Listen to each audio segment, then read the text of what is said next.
Eu me chamo Yara, e cresci à sombra de um rancor tão profundo que, por anos, ele foi o meu único pilar. Na minha família, lá em Salvador, na Bahia, as aparências sempre foram a moeda mais valiosa. Meu irmão, Danilo, o filho prodígio, o primeiro a se formar em direito, era o espelho de ouro que minha mãe, Dona Elsa, ostentava em cada esquina do Pelourinho. Eu era a brisa, a corajosa, a que trocou a segurança de um curso universitário tradicional pela paixão de ser chefe de cozinha, a que trabalhava no calor escaldante de uma cozinha industrial para pagar meus estudos no Senac, enquanto Danilo estudava em uma das faculdades mais caras do estado, bancado por todos nós, inclusive por mim. O ressentimento começou a queimar quando, há 3 anos, eu descobri o segredo sujo que ele escondia. Um segredo que poderia ter destruído o nosso pai, seu Manuel, um homem simples que dedicou a vida a vender acarajé na orla do Rio Vermelho para dar o melhor a seus filhos.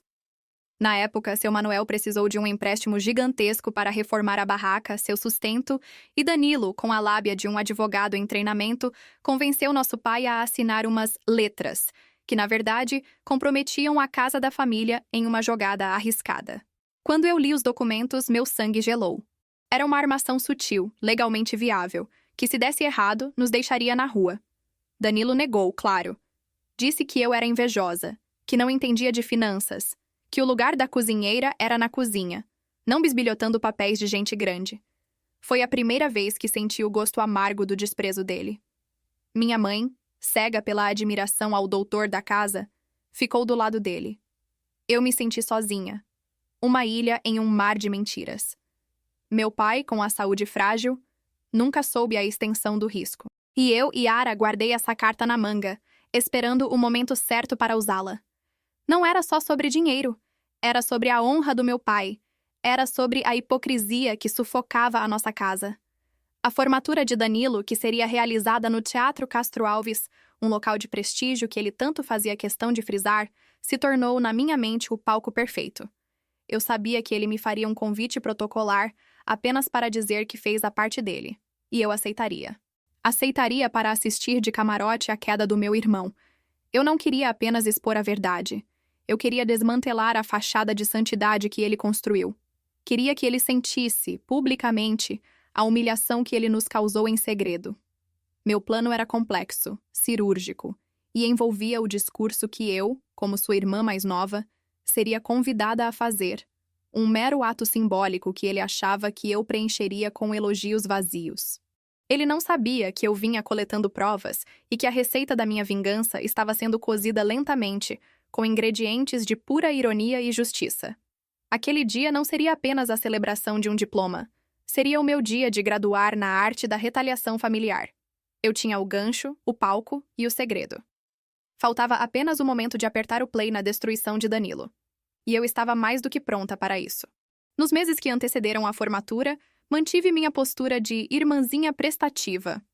Ajudei minha mãe a escolher a roupa, fiz questão de ir com eles ao alfaiate de Danilo, tudo para alimentar a falsa sensação de que eu estava ali para servi-los. Por trás do sorriso, no entanto, eu me aprofundava na minha pesquisa. Li e reli os documentos do empréstimo.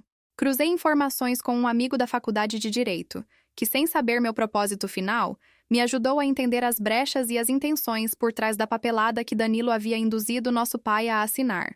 Descobri que não era apenas um erro, mas sim uma tentativa calculada de, em caso de falência do negócio do acarajé, forçar a venda da casa para quitar uma dívida que ele, Danilo, usaria para alavancar um projeto pessoal que ele nunca revelou à família. A traição era maior do que eu imaginava. Enquanto isso, ele exibia uma vida de luxo simulado. Carro alugado para a semana da festa, ternos de grife comprados a prazo, jantares caros para impressionar a namorada e os amigos da elite soteropolitana. Ele estava montando um castelo de cartas, e eu tinha o vento certo para derrubá-lo. O convite para o discurso veio exatamente como eu previ. Um pedido relutante, feito por Dona Elsa. Você tem a voz mais bonita, Yara, e seria um descrédito para Danilo se a irmã não falasse, ela disse, preocupada apenas com a imagem. Eu aceitei, claro, com a falsa humildade de quem havia sido honrada, mas por dentro eu ensaiava cada palavra. Eu não escreveria um discurso, eu escreveria uma bomba. Meu plano era começar com a doçura e a inocência esperadas, elogiar a brilhante trajetória e o espírito altruísta do meu irmão para que o público se acomodasse na previsibilidade. Mas no ápice da minha fala, eu introduziria as metáforas que fariam sentido apenas para Danilo e para quem estivesse a par do segredo. Eu falaria sobre herança, legado, sacrifício e a verdadeira justiça que transcende o Código Penal. Eu tinha calculado o tempo exato para a virada, no momento em que a emoção estaria alta, o que garantiria que a retenção da atenção do público estaria no pico. Nosso pai, seu Manuel, estava radiante. Ele comprou-se um terno novo, o primeiro em anos, e falava com um orgulho que me doía a alma. Ele não merecia ser enganado assim. Na noite da formatura, o Teatro Castro Alves estava lotado. Luzes, música, a elite baiana em peso. Minha mãe estava deslumbrante, mas tensa. Danilo, impecável, com um sorriso de superioridade que me dava náuseas. Sentei-me na primeira fila, sentindo o peso do envelope que carregava, contendo o roteiro oficial e a versão verdadeira, a minha arma. Era o momento da minha apresentação mais importante, a performance que definiria o futuro da minha família e a minha própria liberdade emocional. Eu respirei fundo, saboreando o ar de tensão. A minha vingança não seria um grito, seria um sussurro carregado de dinamite. O show estava prestes a começar, e meu irmão, o grande orador, não fazia ideia de que eu era a verdadeira mestre de cerimônias daquela noite. O mestre de cerimônias anunciou meu nome. A plateia aplaudiu educadamente, esperando a fala breve e sentimental da irmã caçula. Subi ao palco com a graça que a vida na cozinha me ensinou. Postura firme, mas as mãos levemente trêmulas. Olhei para Danilo, que me deu um aceno condescendente, apressando-me com os olhos. Abri o papel e comecei com a doçura esperada, as palavras-chave que ele queria ouvir. Hoje não celebramos apenas um diploma, mas a ascensão de um dos espíritos mais brilhantes de nossa família. Meu irmão, Danilo, sempre soube o que significa sacrifício. Elogios seguiram por longos minutos, garantindo que o público e, principalmente, Danilo, estivessem confortavelmente anestesiados. Falei da nossa infância humilde, dos sacrifícios dos nossos pais, e nesse ponto a curva emocional da plateia já estava comigo. Eu havia conquistado a atenção. A transição para a bomba precisava ser impecável. Foi aí que introduzi o primeiro termo-chave, de forma sutil. Danilo, você sempre nos ensinou sobre o legado de um homem. O legado de um pai que não deixou de vender um único acarajé, sob o sol forte de Salvador, para garantir que você tivesse a melhor educação. Esse legado, meu irmão, não está escrito apenas em diplomas, mas sim no título de propriedade que ele guardou com tanto amor. O sorriso de Danilo vacilou. Ele franziu a testa, a confusão se instalando em seu rosto. Minha mãe na primeira fila apenas sorria, achando que eu estava fazendo uma bela homenagem poética. Mas eu continuei, elevando a voz, mirando o coração da hipocrisia. E é esse legado que nos obriga a falar sobre a justiça. Não a justiça fria dos códigos e das leis que você aprendeu a manusear, mas a justiça quente, humana, que honra os laços de sangue e a confiança. Porque, afinal, o que vale um diploma se ele é construído sobre a dívida oculta e a fragilidade do sacrifício de quem amamos? O Teatro Castro Alves silenciou. Não era o silêncio da admiração, era o silêncio do choque. Danilo estava pálido. Ele tentou se levantar da cadeira, mas foi contido pelo colega ao lado, que achou que ele estava apenas emocionado, mas eu não dei tempo para ele respirar. Tirei do bolso interno do meu casaco um envelope pardo, idêntico ao que continha os documentos do empréstimo. Mostrei-o à plateia. Este envelope, caros convidados, simboliza o preço que pagamos pela ascensão de alguns. Ele contém a prova de que a nossa casa, o único bem do meu pai, esteve por um fio, por causa de uma jogada de investimento feita por alguém que deveria protegê-lo. Alguém que usou o seu conhecimento para atrair a confiança de um pai trabalhador. O verdadeiro diploma, Danilo, é a sua honra. E a minha formatura de hoje é te dar a chance de nos devolver o que você tentou tirar, a tranquilidade da nossa família. O ar se tornou denso, carregado de expectativa. Eu não precisava nomeá-lo. A cena, o meu tom de voz e o pânico evidente no rosto de Danilo eram mais eloquentes que qualquer sentença. A vingança estava sendo servida, e ela tinha o sabor agridoce da exposição pública. O pânico de Danilo se transformou em fúria silenciosa. Ele finalmente se levantou, mas antes que pudesse dizer uma palavra, a atenção da plateia já estava completamente fixada em mim. O gancho havia funcionado. A combinação de um escândalo familiar inesperado com um palco formal era o combustível perfeito para o viral. A plateia sussurrava, os flashes dos celulares disparavam. Eu me senti no centro de um furacão, mas surpreendentemente calma. Era a chefe Yara no comando da cozinha. Eu precisava agora ir para a queda emocional, forçando-o ao precipício. Eu não estou aqui para estragar sua festa, Danilo, eu disse, baixando um pouco o volume da minha voz, mas mantendo a intensidade. Estou aqui para salvar a alma dessa conquista. Você queria que eu te honrasse? Eu te honro com a verdade. A verdade de que o dinheiro daquele empréstimo, que colocou a casa do papai em risco, não foi para investimentos, foi para bancar a sua vida de luxo simulado, para manter as aparências que você tanto preza. Você roubou o sono do nosso pai. Você roubou a dignidade da nossa mãe, que trabalhou dobrado para que você nunca precisasse se preocupar com nada. Minha mãe, Dona Elza, finalmente compreendeu a gravidade da situação. Ela levou as mãos à boca, as lágrimas escorrendo pela maquiagem cuidadosamente feita. Seu Manuel, alheio aos documentos, mas sensível à dor da esposa, levantou-se confuso, olhando de mim para Danilo. Foi a reação de Dona Elza que quebrou a máscara de Danilo. Ele gritou, a voz embargada pelo desespero e pela raiva. Yara, cale a boca! Isso é inveja! Você é uma cozinheira que nunca vai ser nada! Foi a declaração que eu precisava. O ataque pessoal, público, a cereja do bolo da sua arrogância. Eu sorri, um sorriso frio de superioridade moral. Cozinheira, sim, e com a minha força de trabalho honesta, eu consegui o dinheiro para pagar o que você estava devendo ao banco, meu irmão, sem que o papai soubesse. Foi a cartada final. A plateia ofegou. Meu pai, seu Manuel, que estava chocado, de repente compreendeu o que eu havia feito. Não foi apenas uma exposição. Foi um resgate, feito em silêncio. Fui a primeira a sair do palco. Eu não queria mais aplausos nem o embate físico que Danilo parecia pronto para iniciar. Meu trabalho estava feito. A humilhação era completa. Ele estava desmascarado, nu perante a sociedade que ele tanto ansiava impressionar. Deixei o Teatro Castro Alves sob o coro de sussurros e a sensação de que o peso da vingança havia, de alguma forma, me esmagado também. A justiça havia sido feita, mas o preço foi a destruição de qualquer laço de afeto que ainda restava. Eu estava livre do meu rancor, mas vazia. E no fim das contas, a vingança não era doce. Era apenas solitária. Eu sabia que a história ainda não havia terminado. A tempestade havia passado, mas a reconstrução da família começava ali, e eu não tinha ideia de como faríamos isso. Eu passei as semanas seguintes imersa no trabalho, buscando refúgio no calor e no ritmo frenético da minha cozinha industrial em Itapuã, onde o cheiro de dendê e pimenta me dava a única sensação de controle. As notícias do escândalo correram Salvador mais rápido que o vento de verão. Danilo se tornou o tema das rodadas de fofoca, o doutor trapaceiro, que quase arruinou a família.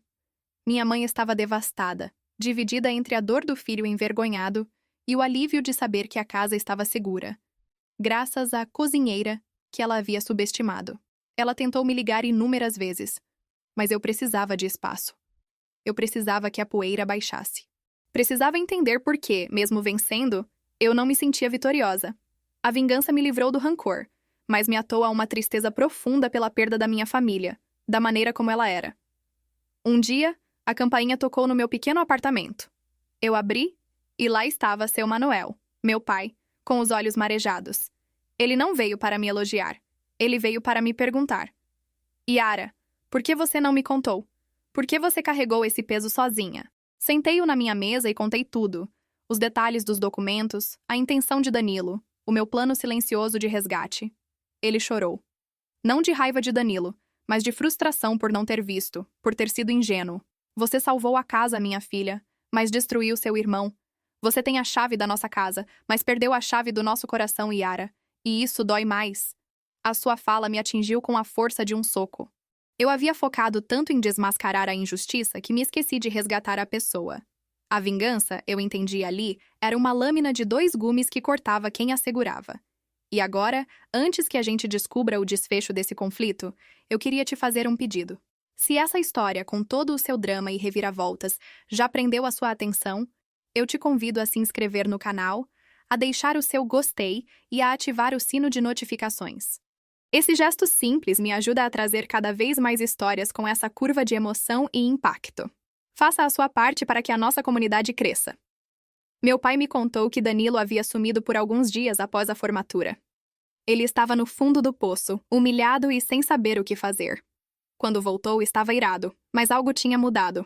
A perda da reputação era o que mais o atingia, mas a revelação do meu sacrifício, o dinheiro que eu usei para cobrir o buraco dele, o havia desarmado de alguma forma. Ele tentou se justificar, mas meu pai não permitiu. O orgulho é a sua maior dívida, Danilo, seu Manuel disse. Sua irmã deu tudo por você, e você a chamou de cozinheira. Vá provar que o seu diploma vale algo, e só então volte para casa. A porta estava entreaberta, mas o preço da entrada era a humildade.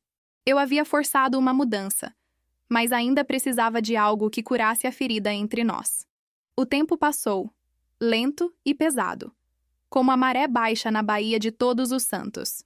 Danilo não me procurou. Ele arrumou um emprego em um escritório pequeno, longe do glamour que ele tanto buscava. Minha mãe, lentamente, começou a me reconquistar, vindo à minha cozinha para ajudar a descascar camarões e fazer a massa do acarajé.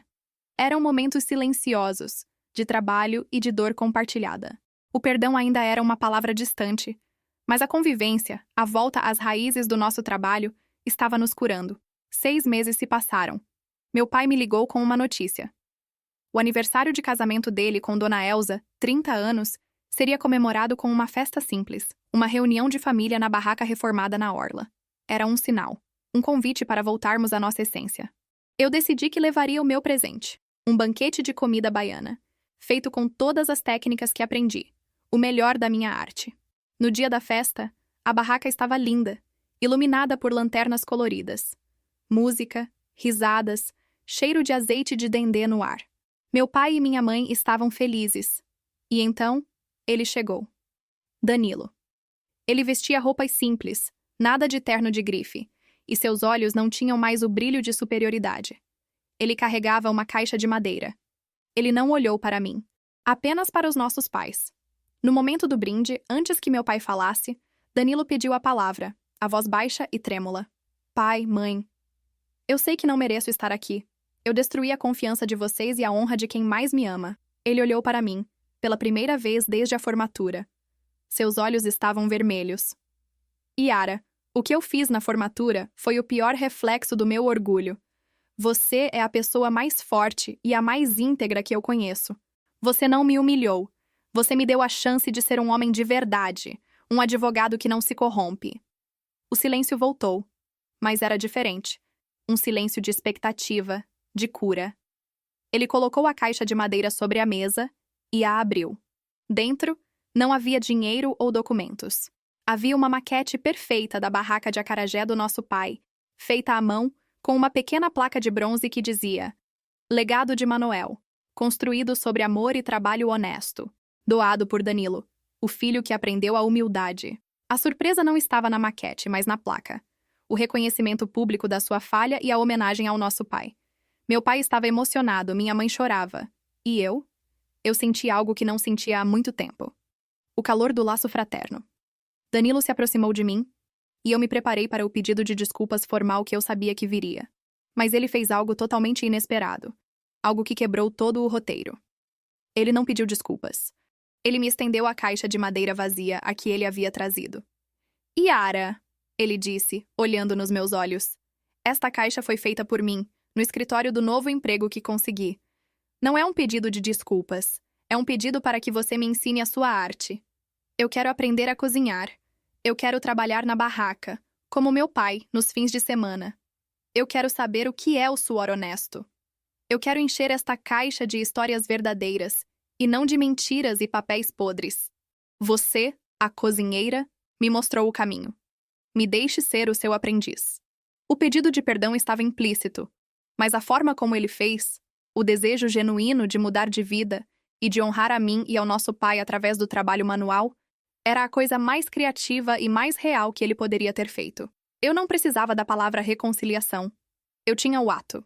Eu olhei para ele, para o meu irmão de terno novo e arrogância desmedida, e depois para o meu irmão de camisa simples, maquete na mão e o coração aberto. Eu sorri, e foi o sorriso mais sincero que dei em anos.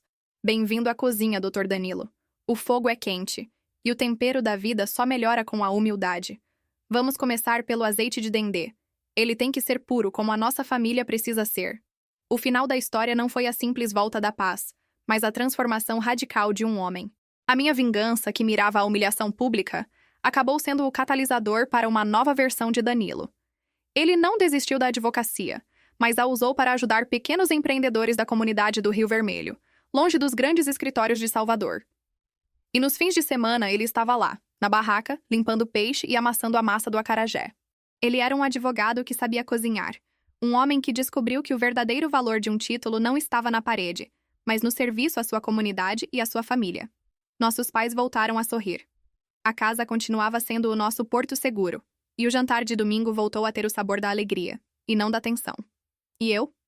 Eu ganhei um sócio improvável e um irmão que, finalmente, me via como sua igual, sua mestra.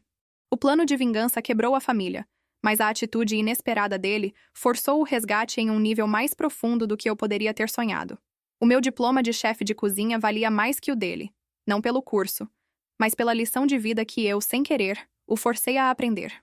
O meu discurso de humilhação pública se tornou o primeiro capítulo da história da sua redenção. Eu, Yara, tive que destruir o meu irmão arrogante para poder encontrar o meu irmão de verdade. E você? O que faria em uma situação como essa? O perdão vem antes da mudança. Ou a mudança é que pavimenta o caminho para o perdão? Me conte a sua opinião nos comentários. Eu quero muito saber o que você acha dessa história. E não se esqueça de se inscrever para não perder a nossa próxima narrativa de reviravolta.